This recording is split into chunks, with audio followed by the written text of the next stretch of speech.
నమస్కారం, welcome to I dream. నేను మీ విజిత. అందరికీ కథలు అనగానే గుర్తొచ్చేది పేదరాశి పెద్దమ్మ కథలు. అసలు ఏంటి ఈ పేదరాశి పెద్దమ్మ ఎవరు? మనందరికీ కథలు చెప్పడం కోసమే అలా ఒక పెద్దమ్మ అని చెప్పి సృష్టించారా, లేకపోతే నిజంగా దీని వెనకాల ఏదైనా రీజన్ ఉందా? దీనికి సంబంధించిన విషయాలన్నీ ఇప్పుడు మనం మాట్లాడబోతున్నాము ఉషా కస్తూరి గారితో. ఇప్పుడు మరి ఇంకెందుకండి ఆలస్యం, అమ్మతో మాట్లాడేసి మరిన్ని విషయాలు దీనికి సంబంధించి తెలుసుకునే ప్రయత్నం చేద్దాం. అమ్మ నమస్తే.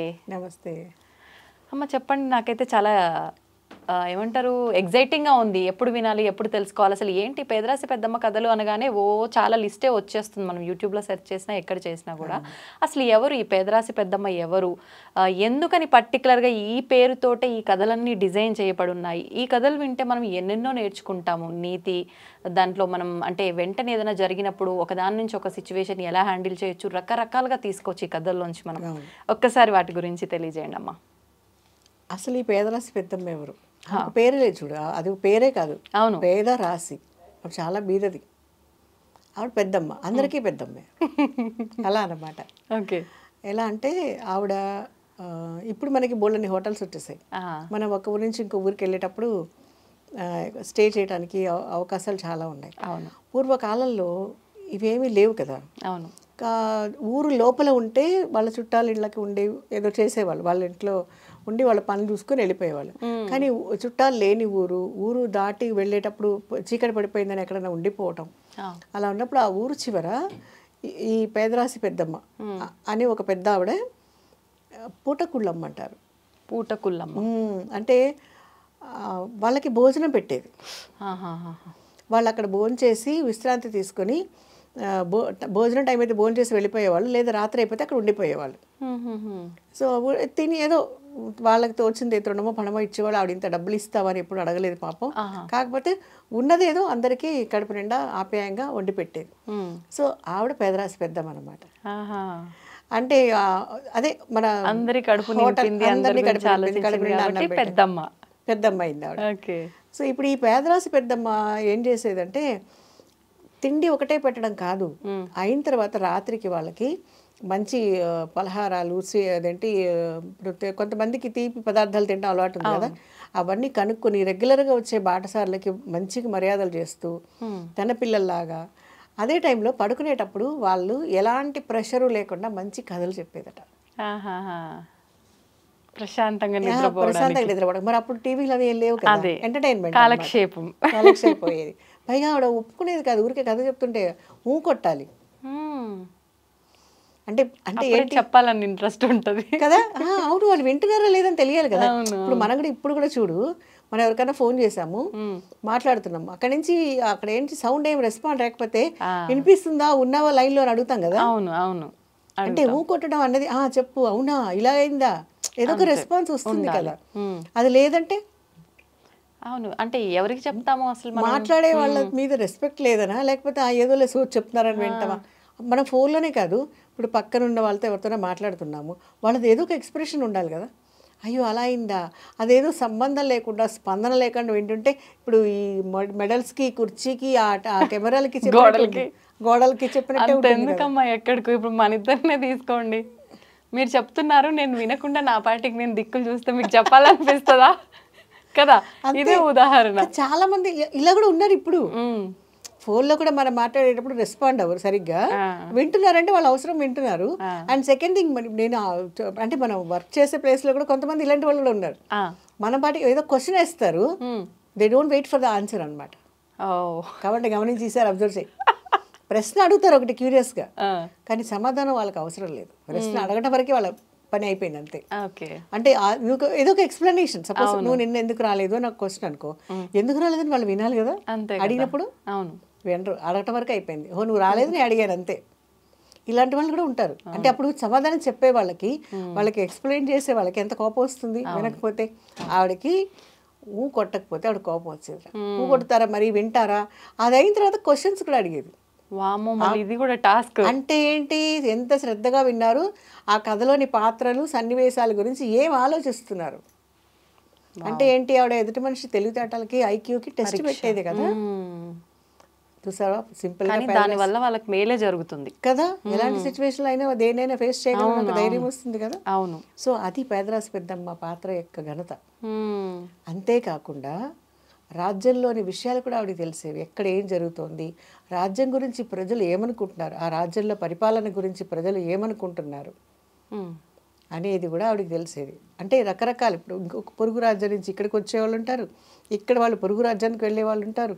ఈ రెండు మాట్లాడుకునేటప్పుడు సంబంధం మరి అప్పట్లో కమ్యూనికేషన్ ఏం లేదు కదా. అవును, మొబైల్ మాట్లాడుకునేటప్పుడు ఏ రాజుతోటి సంబంధంతో సత్సంబంధాలతో ఉన్నాడు, లేకపోతే ఏ రాజ్యంలో ఏ రాజు పరిపాలనలో ప్రజలు సుఖపడుతున్నారా అవస్థలు పడుతున్నారా అన్న ప్రతి విషయం ఆవిడకి తెలిసేది. అంటే ఈ వస్తూ పోతూ ఉండే వాళ్ళతో ఈమె చెప్పేది చెప్తూ వాళ్ళ దగ్గర నుంచి సమాచారం కూడా సేకరించేది. అలా కాకుండా వాళ్ళు తింటూ మాట్లాడుకుంటూ ఉంటారు. అవును అవును, అవన్నీ అంటే ఏంటి, షీఈ్ ఎ గుడ్ అబ్జర్వర్ అన్నమాట. అవును, అర్థమైందా? ఆవిడ ఒక మంచి అబ్జర్వేషన్ అనమాట. ఈ రాజ్యంలో ఇలాంటి కష్టాలు ఉన్నాయి, ఈ రాజ్యంలో ప్రజలు ఇలాంటి పనులు చేస్తున్నారు, లేదా ఆ వచ్చిన వాళ్ళు ఇక్కడికి ఎంత న్యాయమైన పని మీద వచ్చారు, ఏం అన్యాయం చేయబోతున్నారు ఎవరికైనా. అంటే దీన్ని బట్టి మనం ఒకటి నేర్చుకోవచ్చు కదమ్మా, ఎదుటి వాళ్ళని అంచనా వేయగలిగే ఒక ఆలోచన మనకు వస్తుంది. ఇది ఇక్కడ శ్రద్ధగా వింటేనే కదా వస్తుంది. ఇప్పుడు అంటే లిజనింగ్ స్కిల్స్, ఇప్పుడు వినటం ఎంత ఇంపార్టెంట్ అర్థమైందా? వినటం ఒకటే కాదు, దాని గురించి ఆలోచించడం. ఏదో విన్నామంటే రోడ్లో వెళ్తుంటే మైకులో ఏదో వినిపిస్తూ ఉంటుంది కాదు, దాని గురించి ఆలోచించాలి కదా. ఆ టైప్లో అంటే ఎంత తెలివైందో ఆలోచించే ఆ పాత్ర. అవును. అలాగే ఇంకొకటి చాలా ఇంపార్టెంట్ వన్, రాజుగారు కూడా మారువేషాల్లో వచ్చినప్పుడు, అంటే ఆయనకి అనుకూలంగా ఉన్న పెద్దమ్మ రాజుగారు మారువేషాలు, అంటే ఎవరికి తెలియకుండా మారువేషాలు ఆయన తిరుగుతూ రాజ్యం గురించి తెలుసుకునేవాళ్ళు. రాజులు పరిపాలన ఎలా ఉంది, ప్రజలు ఏమనుకుంటున్నారు, ఏమైనా తేడాలు జరుగుతున్నాయా అన్న విషయాన్ని ఆ రోజుల్లో రాజులు కూడా తెలుసుకునేవాళ్ళు. అలా వచ్చినప్పుడు రాజుగారు ఆవిడని అడిగి ప్రజలు ఏమనుకుంటారని ఆవిడ ద్వారా తెలుసుకునేవాడు. అలాగే ఆవిడ మిగిలిన వాళ్ళతో మాట్లాడుతున్నప్పుడు ఆయన కూడా ఒక సాధారణ పౌరుడిలాగా ప్రజాభిప్రాయాన్ని తెలుసుకునేవాడు. అలాగే ఆయన రాజుగారిని తెలుసుకున్న తర్వాత ఆవిడ ఒంటరిగా ఇలాంటి సమస్యలు మీ రాజ్యంలో ఉన్నాయి అని చెప్పేది ధైర్యంగా. అంటే ఒక ఇంటెలిజెన్స్ మెసేజ్ ఇచ్చేది కదా. అవును అవును, ఒక హెచ్చరిక చేసేది, ఇలాంటి సమస్యలు ఉన్నాయి, నీ రాజ్యం మీద పక్క రాజ్యంలో ఇలా అనుకుంటున్నారు, లేదా మీ రాజ్యంలో ప్రజలు మీ గురించి ఇలాంటి అభిప్రాయాల్లో ఉన్నారు, లేదా వాళ్ళకేమన్నా సమాచారం అందజేస్తున్నారా అని ఒక బ్యూటిఫుల్ సమాచారాన్ని కూడా ఆవిడ అందజేసేది. సో పేదరాశి పెద్దమ్మ, ఆ పెద్దమ్మ పాత్ర అంతది. అందుకని ఆవిడ చెప్పే కథలు అన్నింటిలోనూ కూడా ఒక ఆలోచింపజేసే విషయాలు ఉండేవి అన్నమాట. ఆవిడ బాటసారులకు చెప్పే కథలన్నీ కూడా కొన్ని రాజ్యాల్లో ఉండే సమస్యలకి పరిష్కారం ఇచ్చే కథలు కూడా చెప్పేది. ఓ, అంటే ఈమె ఎంత మెచ్యూర్గా ఉండేదో, ఎంత తెలివైంది ఆలోచించు. అంటే ఒక పేద రాశి, అవును, అంటే ఎవరు తోడు నీడ లేని మనిషి, వండి పెడుతూ ఉన్న మనిషి, అంటే ఎంత అంటే don't judge A book by its cover అంటారు చూడు. అలాంటి మేధాశక్తి ఉన్నటువంటి పెద్దమ్మ. మామూలుగా అయితే ఎవరైనా ఏమనుకుంటారు, చాలా తక్కువ అంచనా వేస్తారు, ఓకేం తెలుసులే, ఇంట్లో వచ్చిన వాళ్ళకల్లా వండి పెట్టుకుంటుంది అనేటట్టుగా. సాధారణంగా మనం మాట్లాడుకోవడానికి ఒక గృహిణి ప్లేస్లో అలా ఉన్నోళ్ళని అలా తీసి పారేస్తుంటారు, కానీ ఎవరిదైనా వాళ్ళ గుర్తింపు తెలిసినప్పుడే అనుకుంటాం, ఓ పలానా అని. ఇలా అంటే నాకు ఒకటి గుర్తొచ్చింది. మా అమ్మమ్మ చిన్నప్పుడు, మేము బాగా అంటే మేము ప్రైమరీ టైంలో ఉన్నప్పుడు చదువుకుంటుంటే ఆవిడ ఏంటి ఇంకా చదువుకోకుండా కాలక్షేపం చేస్తున్నారు, సోచ్ చెప్పుకుంటున్నారు అని మేము పుస్తకాలు తీయనప్పుడు ఆవిడ ఒక వార్నింగ్ ఇచ్చేది అనమాట.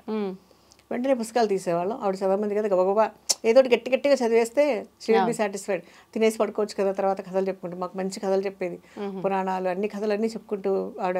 అలాగే కట్టపోతే చెప్పేది కదా, సేమ్ చాలా బాగా చెప్పేది ఆవిడ. నాకు చాలా విషయాలు నాకు ఆవిడ ద్వారా నేర్చుకున్నవి. అయితే తర్వాత ఏం చెప్పేదంటే, మేము చదువుతున్నప్పుడు ఆవిడ వినేది, మాకు అప్పుడు అనుకునేవాళ్ళు వీడికి ఎలా తెలిసేదని, ఎన్ని రోజుల నుంచి చదువుతున్నావు ఆ పాఠాన్ని అని అడిగేది ఆవిడ. ఇంకా రాలేదా, 3 రోజుల నుంచి చదువుతున్నా, ముద్రా చెప్పల్లే ఇంకా పాఠం అర్థం కాలేదా అని అడిగేది.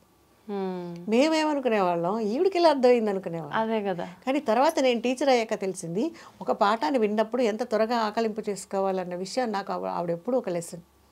ఆ డైలాగు, ఆవిడ చెప్పిన ఆ dialogue ever a lesson for me. అంటే ఎన్నిసార్లు చదువుతున్నాం అన్నది కాదు, మనం ఎంత అర్థం చేసుకొని చదువుతున్నాం ఆవిడ ఒప్పుకునేది కాదు 3వ రోజు ఆ పాఠం చదివితే. ఇంకా అర్థం కాలేదు ఆ లెసన్ నీకు, ఇంకా అదే చదువుతున్నావా అని అడిగేది. మేము నవ్వుకునే వాళ్ళం, ఈవిడికి ఎలా అర్థమైంది ఈ పాఠం అని. అదే అంటే ఎంత అబ్జర్వేషన్ స్కిల్స్ కదా అవి. అవును అవును, ఎంత అబ్జర్వేషన్ స్కిల్స్ అంటే ఒక మనిషి తెలివితేటల అంచనా వేయటానికి ఎవరి మేధాశక్తి సరిపోదు. ప్రతి మనిషిలోనూ అంత మేధాశక్తి ఉంటుంది, కాకపోతే అది ఉపయోగకరంగా ఉండేది, సమాజానికి ఉపయోగపడేదిగా ఉంటే కనుక సొసైటీ బాగుపడుతుంది. మరి చాలా క్రిమినల్స్ కూడా మనం ఆలోచిస్తే చాలా తెలివిగా ఆలోచించారు వాళ్ళు.